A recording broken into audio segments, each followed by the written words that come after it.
I'm reviewing Horse Thief's album Trials and Truths.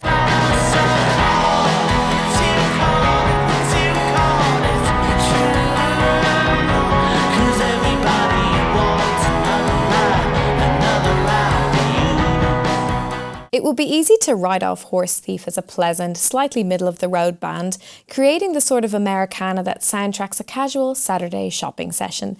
In fact, I can picture myself buying a brand new pair of Converse trainers, probably a grey pair on first listen. But as I keep listening, I think, no, I'll actually get the blue pair because there's a vibrancy here and some great pop hooks. And by the time the third song, Drowsy, kicks in with its catchy rhythmic riff, I know I'm actually going to get the raspberry pink Converse and I'm going to dance out of the shop wearing them.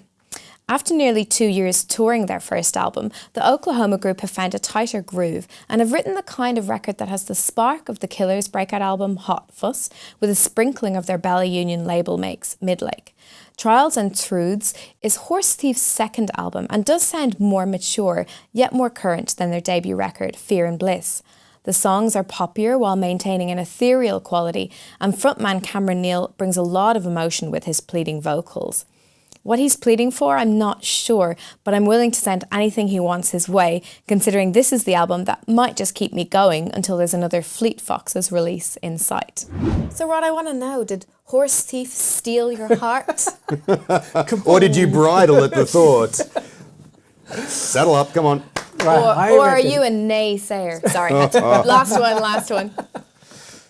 I think that you started that review perfectly with the opening line saying, is this, I can't paraphrase it, but you're essentially saying, you know, it's kind of middle of the road department store Americana, which is what I got from it. I found it really, really pleasant. I enjoyed listening to it.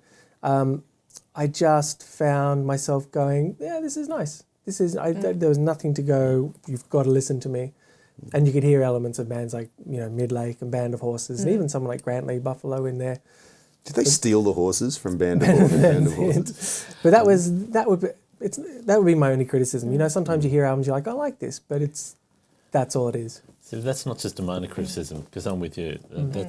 If that's my only criticism, it's the big one, which is that they'd love to be half as good as Midlake and half as passionate as Band of Horses, who can do classic American rock, Southern rock well. This is lovely. It was sweet. It was pleasant. It was exactly like a lot of bands, and there's quite a few of them in Australia who do nice Americana, and it's nice. You can sit there and have a beer, and I don't even drink beer.